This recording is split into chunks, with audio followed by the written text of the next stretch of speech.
नमस्कार, बुलेटिन में आप सभी का स्वागत है। मैं हूं आपके साथ सृष्टि शुक्ला। खबरों से पहले नजर डालते हैं इस वक्त की सुर्खियों पर।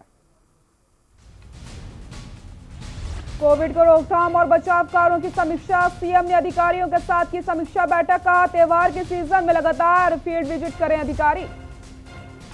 सीएम त्रिवेंद्र सिंह रावत ने दिवाली पर प्रदेशवासियों से की अपील। कहा पटाखों का कम से कम इस्तेमाल करें। बजट बिगाड़ रही महंगाई पर मिली थोड़ी राहत। त्योहारों के बीच प्याज और टमाटर ने दी फौरी राहत। आम आदमी को मिली राहत। धनतेरस पर खरीदारों की उमड़ी भीड़। पलटन बाजार पैक। बाहरी रूटों पर सामान्य रहा ट्रैफिक। बेरीनाग में गीता के ऐपण से आत्मनिर्भर भारत। लॉकडाउन में किया था कार्य शुरू। सोशल मीडिया से गीता के ऐपण कला ने बिखेरा रंग। उत्तराखंड में फिर बदलेगा मौसम का मिजाज। 15 से 16 नवंबर को बारिश और बर्फबारी के आसार। मौसम विभाग ने जारी किया अलर्ट। आप देख रहे हैं के न्यूज, खबरों का सारथी।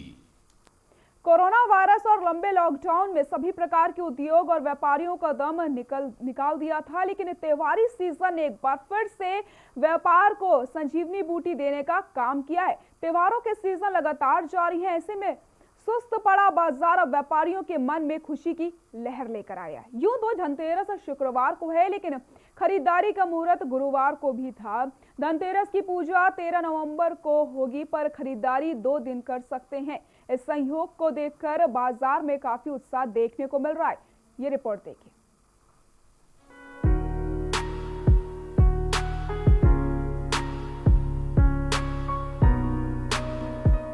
कोरोना के बाद अब दीपावली का त्योहार दुकानदारों के लिए नई उम्मीद लेकर आ रहा है। बाजारों में ग्राहकों की भीड़ बढ़ने से अच्छा कारोबार हो सकता है। इस बार की धनतेरस पिछले 8 महीनों से सुनसान पड़े बाजारों को गुलजार कर सकती है। हालांकि इस बार धनतेरस दिवाली के एक दिन पहले यानी कि 13 नवंबर को है। इस शुभ मुहूर्त में खरीदारी करना उचित है। कोरोना काल में बहुत सारे त्योहार सादे ढंग से बीत रहे थे, मगर अब पिछले कुछ दिनों से बाजारों की स्थिति त्योहारों में ठीक हो गई है। वहीं धनतेरस के मौके पर सोना चांदी की खरीदारी को शुभ माना जाता है। बात करें धनतेरस के मौके पर ज्वेलरी व्यापारी की, तो सोने के दामों में गिरावट आने से इस बार खरीदारी अच्छी हो सकती है, जिसको लेकर लोगों में भी खरीदारी का उत्साह साफ तौर पर देखने को मिल रहा है। जैसे गिरावट आई है उस हिसाब से हो सकता है कि थोड़ा बहुत बिजनेस को इम्प्रूवमेंट मिल जाए, मतलब ये हो सकता है, ऐसा उम्मीद है। इस तरह की व्यापारी तो वैसे भी उम्मीद पे बैठता है, तो ये हो सकता है कि इस बार शायद बढ़ जाए। धनतेरस के मौके पर लोग बर्तनों की खरीदारी भी ज्यादा से ज्यादा करते हैं। कहीं कहीं लोक मतानुसार कहा जाता है कि इस दिन बर्तन की खरीदारी करने में उसमें 13 गुना वृद्धि होती है। धनतेरस के दिन चांदी के बर्तन खरीदने का भी प्रचलन है। माना जाता है कि यह चंद्रमा का प्रतीक है, जो शीतलता प्रदान करता है, और इसी दिन चंद्र का हस्त नक्षत्र भी है। धनतेरस पर प्रत्येक व्यक्ति अपनी सामर्थ्य के अनुसार एक न एक पीतल का बर्तन अवश्य खरीदता है। कहते हैं इस दिन सोने का नहीं बल्कि पीतल का बर्तन खरीदने से घर में चंचलता आ सकती है। इस दिन पीतल और चांदी खरीदनी चाहिए, क्योंकि पीतल भगवान धन्वंतरी की धातु है। पीतल खरीदने से घर में आरोग्य, सौभाग्य और स्वास्थ्य की दृष्टि से शुभता आती है। वहीं इस धनतेरस पर बर्तन व्यापारियों का मानना है कि इस बार धनतेरस पर बढ़ चढ़कर खरीदारी हो सकती है। उनका मानना है कि सभी व्यापारी लंबे समय से इसका इंतजार कर रहे थे, क्योंकि कोरोना महामारी के कारण व्यवसाय पूरी तरह ठप हो गया था। होगी तो जरूर, क्योंकि सबको इंतजार था इस चीज़ का और सबने तैयारी कर रखी है। सब लोग आएंगे खरीदने, तो अब देखो क्या चलता है। वैसे तो इकोनॉमी रुक रही है, पर इस बार सब उम्मीदें रख के बैठे हैं कि होगा, और होगा भी। सब लोगों ने दुकानें खोल रखी है। देहरादून से के न्यूज इंडिया के लिए अशोक कुमार की रिपोर्ट।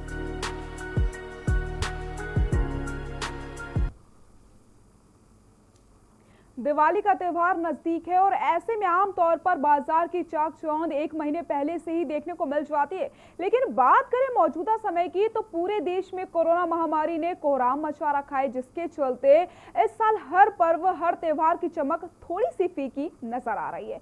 तो वहीं दूसरी ओर दिवाली पर भी कोरोना महामारी का असर साफ तौर पर देखने को मिल रहा है। जिसके चलते जहां कोरोना महामारी से बढ़ती महंगाई को लेकर के हर वर्ग परेशान है, तो वहीं मिट्टी के दिए बनाने वाले कुम्हारों को भी आर्थिक संकट के दौर से गुजरना पड़ रहा है। ये रिपोर्ट देखिए।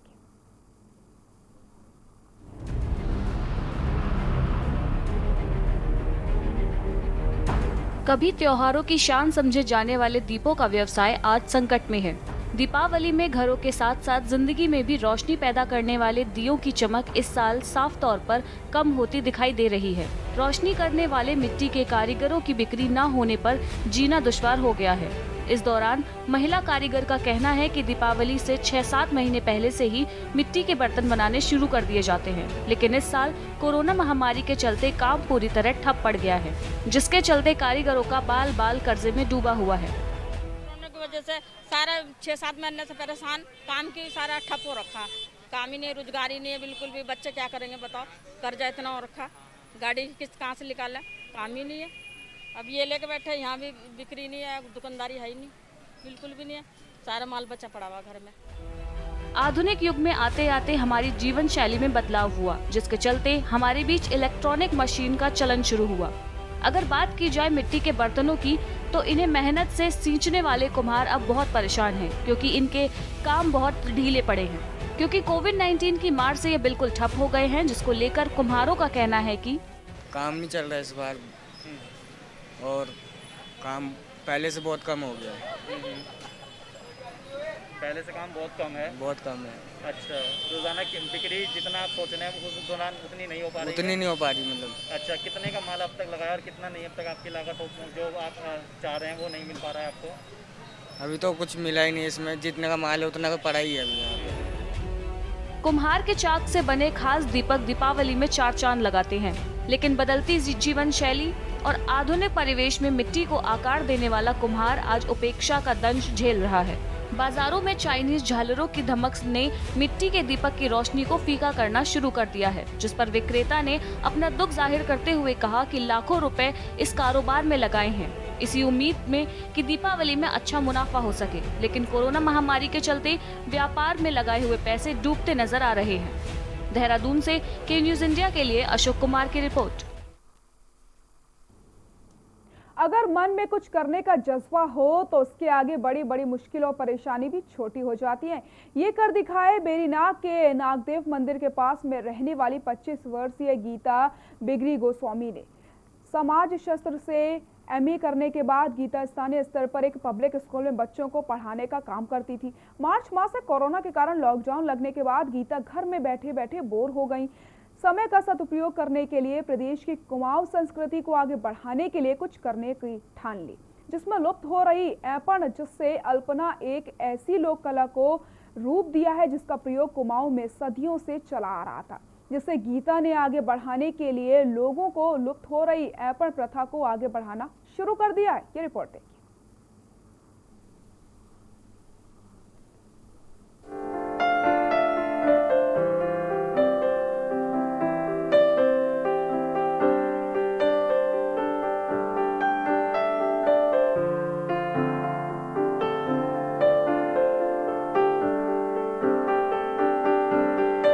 गीता ने लॉकडाउन में घर में खाली समय का उपयोग कर घर के पुराने बर्तनों, कपड़ों सहित विभिन्न बर्तनों में ऐपड़ की ऐसी कला बिखेरनी शुरू की। उसके बाद उसे सोशल मीडिया में डाला तो हजारों लोगों ने गीता के ऐपड़ों को पसंद करने के साथ ऐपड़ बनाने की डिमांड भी दी। लॉकडाउन से लेकर वर्तमान में 6000 से अधिक ऐपड़ की धनराशि मिल चुकी है। गीता के पास लगातार डिमांड बढ़ने के साथ ही गीता का हौसला भी बढ़ता जा रहा है। वर्तमान में इतनी अधिक मांग बढ़ गई है कि गीता को दिन भर में 12 घंटे से अधिक का समय इन पर देना पड़ रहा है। गीता बताती हैं कि प्रधानमंत्री नरेंद्र मोदी की आत्मनिर्भर भारत अभियान में यह उनका पहला कदम है और वह इसे लगातार आगे बढ़ाती रहेंगी। पहाड़ की महिलाओं के लिए यह एक स्वरोजगार का बहुत अच्छा संसाधन है। प्रत्येक नारी आज आत्मनिर्भर बन सकती है। हमें अपनी पुरानी परंपरा को भूलना नहीं चाहिए। सदियों से चली आ रही परंपरा को जीवित रखने के लिए, लोक संस्कृति को बचाने के लिए सभी को मिलजुल कर प्रयास करना चाहिए। गीता इस कार्य का श्रेय अपने माता पिता और भाई बहन को देती हैं। बेरीनाग में पिछले कुछ दिनों में कुमाऊं के हल्द्वानी, अल्मोड़ा, पिथौरागढ़ शहरों में ऐपड़ की ऑनलाइन प्रतियोगिता का आयोजन किया गया। जिसमें गीता ने प्रथम स्थान प्राप्त किया। गीता ने बताया कि पहली बार प्रतियोगिता में प्रतिभाग कर स्थान पाने के बाद और उनका हौसला बुलंद है। मीना गंगेला विधायक ने कहा कि गीता के द्वारा हमारी विलुप्त हो रही ऐपड़ की परंपरा वापस शुरू की गई है। यह एक बहुत अच्छा सराहनीय कार्य है। प्रधानमंत्री मोदी के आत्मनिर्भर भारत को यह आगे बढ़ा रही हैं। गीता को सम्मानित करने के साथ मदद भी दिलाई जाएगी। तो इसमें मैंने लॉकडाउन के दौरान मैंने ये काम स्टार्ट किया था। इसमें मेरी जो अभी तक इनकम हो गई 4-5 हज़ार तक हो चुकी है। लगातार मुझे ऑर्डर्स आ रहे हैं, ऑनलाइन ऑर्डर्स कंटिन्यू मुझे आते रहते हैं। और यहाँ से जो फर्स्ट ऑर्डर मुझे मिला था मेरी दी के थ्रू मिला था पिथौरागढ़ से। और अपने यूके कल्चर को आगे बढ़ाने के लिए मुझे लगता है कि ये बहुत अच्छा माध्यम है। हमें इसको अन्य लोगों को सिखाना भी चाहिए और खासकर कि घर की बेटियों और बहुओं के लिए ये रोजगार का एक बहुत अच्छा माध्यम बन सकता है।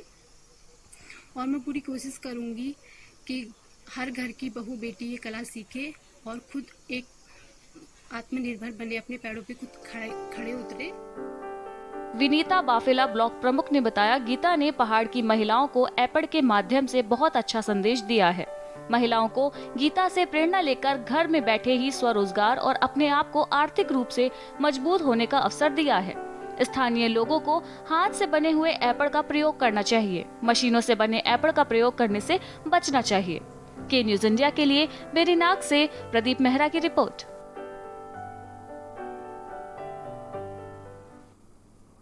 दिवाली का त्यौहार जैसे जैसे नजदीक आ रहा है वैसे वैसे ग्राहकों की भीड़ खरीदारी के लिए साफ तौर पर देखने को मिल रही है। जहां एक तरफ ग्राहक घर को सजवाने के लिए डेकोरेशन से जुड़ी चीजें खरीद रहे हैं, तो वहीं दूसरी ओर बच्चों में भी पटाखों को लेकर के काफी उत्साह देखने को मिल रहा है।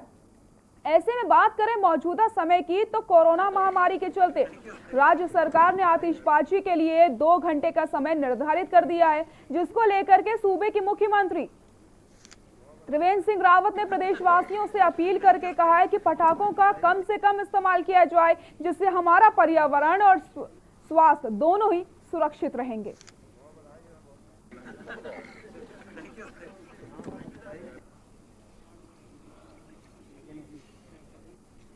प्रदेशवासियों से ये कहना चाहेंगे कि पटाखों का कम से कम इस्तेमाल करें।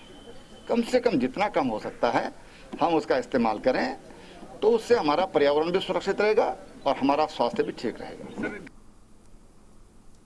आम आदमी पार्टी के प्रदेश प्रभारी दिनेश मोहानिया और प्रदेश अध्यक्ष एस कलेर की मौजूदगी में आज उत्तराखंड संगठन की नई कार्यकारिणी की घोषणा कर दी गई है। कार्यकारिणी घोषणा में उत्तराखंड के 11 जिलों से 11 नए नाम शामिल हुए। वहीं पत्रकार वार्ता करके दिनेश मोहानिया ने बताया कि कई बार विचार विमर्श करने के बाद ही संगठन ने घोषणा करी है। उनका कहना है कि संगठन में चुनी गई टीम ही आगामी 2022 विधानसभा चुनाव में पार्टी में मजबूती डालने का काम करेंगी।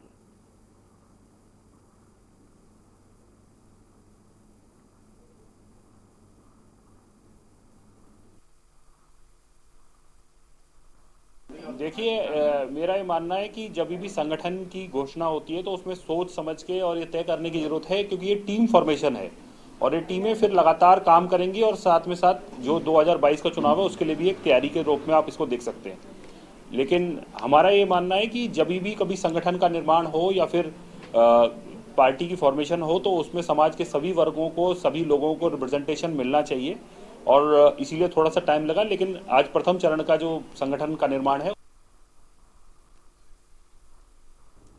दीपावली के त्यौहार को लेकर प्रशासन पूरी तरीके से मुस्तैद हो चुका है। दीपावली पर पटाखों के लिए भी शासन ने नई गाइडलाइंस जारी कर दी है। वहीं पटाखों की दुकान को लेकर के भी पुलिस प्रशासन सख्ती के साथ शहर के बाद पटाखों की दुकान लगाए जाने की अनुमति दे रहा है, जिसके चलते सीओ मंगलौर ने पटाखों की दुकान के लिए शहर के बाहर जगह चिन्हित कर दी है। सभी दुकानदारों को सुरक्षा के लिए पानी की व्यवस्था रखने के निर्देश जारी किए गए। वहीं आपातकालीन स्थिति में फायर ब्रिगेड की गाड़ी को भी थाने से तैनात कर दिया गया है, ताकि किसी भी आपातकालीन स्थिति में आगजनी जैसी घटनाओं पर काबू पाया जा सके। ये रास्ता सीधा निकल जाएगा भैया, ठीक है। जो नाला है कई बार नुकसान की गुंजाइश रहती है, इसीलिए सुरक्षा के दृष्टिगत हमने जो पटाखा व्यापारी हैं उनके साथ एक विमर्श करने के बाद मार्केट एरिया और भीड़ भाड़ एरिया से दूर एक जगह ऐसी चिन्हित की है जो कि आम रिहायश से दूर हो और जो लोगों के आम अप्रोच में भी हो, जहाँ से लोगों को ख़रीदारी करने में सहूलियत हो। वही व्यापारी बंधुओं ने कई जगह सजेस्ट कराए थे, उन्हीं चीज़ों का भ्रमण करके आज देखा गया, उसी में एक स्थान चिन्हित किया गया है और सभी लोग उसके लिए संतुष्ट भी हैं। और हम कोशिश करेंगे कि जो हमारे द्वारा स्टेप अन्य जो भी चीज़ें जैसे फायर टेंडर की व्यवस्था कराना, जो भी हमारे पटाखा वेंडर है सभी के द्वारा वहाँ पर्याप्त रूप से बालू और अन्य चीज़ों की व्यवस्था करके रखें। यहाँ रुकते हैं छोटे से ब्रेक के लिए, जल्द हाजिर होते हैं।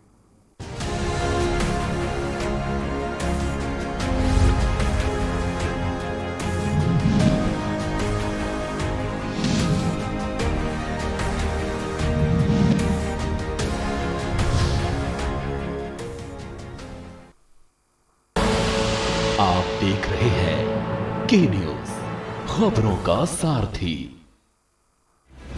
GGS Education Group launches 20% discount on academic fee of courses MBA, BBA, BCA, BFSI and GM, D Pharma, B Pharma. Offers best infrastructure, best transport facility, best academic service and best placement service. Register today to avail 20% discount. Call 9971 496 497 or visit the campus Kanpur Lucknow Highway near Unnao. GGS Education Group. आप देख रहे हैं के news, खबरों का सारथी।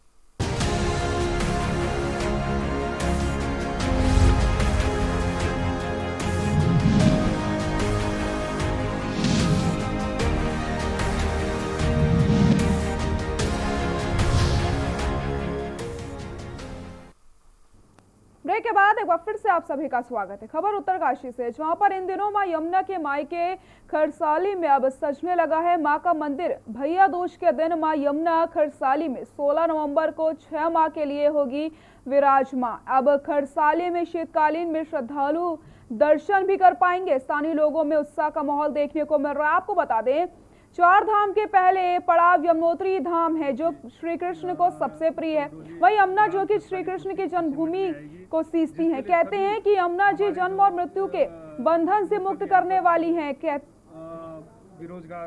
ये भी कहा जाता है कि यमुना माँ की कृपा जिस पर हो जाए उसकी 7 पीढ़ियां भी पाप मुक्त हो जाती हैं। सच्चे मन से माँ यमुना के दर्शन कर लेने भर से भगवान श्री कृष्ण की प्राप्ति होती है। मान्यता है कि भाई दूज के दिन यदि यमुना स्नान करें तो आयु लंबी होती है। सूर्य देव की पुत्री और धर्मराज की बहन है माता यमुनोत्री। माँ यमुना की डोली भैया दूज के दिन माँ यमुना जी के कपाट शीतकालीन के लिए माँ यमुना जी की उत्सव डोली ग्राम खरसाली खुशीमठ में आएगी, जिसके लिए सभी हमारे जो लोकल यहाँ पर जो बेरोजगार लोग हैं उनको माँ यमुना जी के रोजगार मिलेगा 6 महीने के लिए। हमारे जो होटल हमारे साथ में होटल व्यवसाय भी है, जिसके लिए विंटर टाइम में भी यात्रा करने आता है और स्नोफॉल में एंजॉय करके माँ यमुना जी के शीतकालीन दर्शन कर पाता है, जिसके लिए हमने साफ सफाई का भी इंतजाम कर रखा है। माँ यमुना की डोली अपने मायके खरसाली में विराजमान हो जाएगी और यहाँ पे भैया दूज के दिन भव्य स्वागत किया जाएगा माता का। और मेरा श्रद्धालुओं से ये निवेदन है कि अगर आपने दर्शन करना होगा तो कपाट बंद नहीं हुए हैं, आपका स्वागत है, आप आए। शीतकालीन में आप लोगों का वेलकम है, माता के दर्शन आप आसानी से कर सकते हैं। अभी से जो है आज कल धनतेरस से जो है पूरा कार्यक्रम यहाँ पे प्रारंभ कर दिया जाएगी, व्यवस्थाएं सुनिश्चित कर दी जाएगी। साथ ही 16 तारीख को प्रातः 7:15 बजे यहाँ से समेश्वर देवता की डोली यमुनोत्री के लिए प्रस्थान करेगी और 12:15 पर मध्याह्न में अभिजीत मुहूर्त के शुभ अवसर पर जो है माँ यमुना के कपाट बंद कर दिए जाएंगे और माँ यमुना की डोली वहाँ से समेश्वर देवता की डोली के साथ प्रस्थान करेगी और खरसाली में उसका संपूर्ण भंडारा किया जाएगा। इसी व्यवस्था के साथ यमुनोत्री धाम के कपाट इस वर्ष के लिए बंद कर दिए जाएंगे। रुद्रप्रयाग में जिलाधिकारी की तैनाती के साथ ही केदार घाटी के तहसील ऊखीमठ में उप जिलाधिकारी एवं तहसीलदार के स्थायी नियुक्ति की मांग को लेकर के रुद्रप्रयाग के जिला पंचायत सदस्य जिलाधिकारी कार्यालय में धरने पर बैठे। जिला पंचायत सदस्यों ने कहा कि पिछले 7 दिनों से जनपद में जिलाधिकारी नहीं है, जबकि कई माह बाद भी केदार घाटी के तहसील ऊखीमठ में उप जिलाधिकारी एवं तहसीलदार की नियुक्ति नहीं हो पाई है, जबकि ऊखीमठ तहसील से ही केदारनाथ यात्रा का संचालन होता है।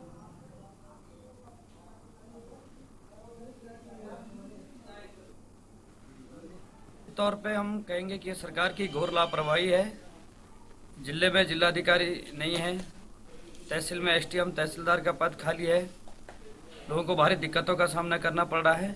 इस संबंध में हमने पिछले 6 तारीख को सरकार को ज्ञापन भी दिया था कि हमारी मांगों पर गौर करें। आज हमारा जनपद में जो हमारे अधिकारी विहीन जनपद हो रखा है, जिला अधिकारी यहाँ पे नहीं है, ऊखीमठ में एसडीएम नहीं है, बसकेदार में तहसीलदार नहीं है, तो इसको लेकर हमारा 1 दिवसीय धरना यहाँ पर मेरे सम्मानित जिला पंचायत के साथी और सामाजिक और जागरूक प्रतिनिधिगण यहाँ पे हैं। और जब तक यहाँ पे अधिकारियों की नियुक्ति नहीं होती तो हम यहाँ पे आंदोलन करेंगे, अनशन करेंगे।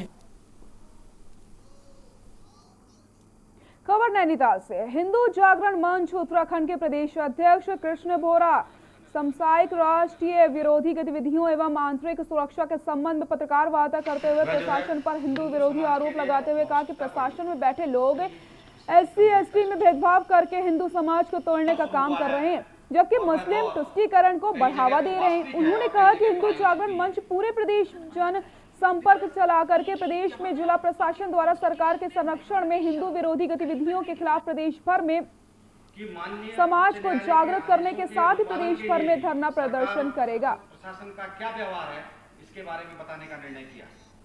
जो घटनाएं हुई पूरे प्रांत में जो घटनाएं हो रही हैं और पूरे प्रांत की जो घटनाएं हो रही हैं उसमें प्रशासन और पुलिस जिस प्रकार से हिंदुओं के विरोध में और मुस्लिम तथा ईसाई मुस्लिम के तुष्टिकरण में काम कर रहा है, वो संयोग नहीं मानते हम।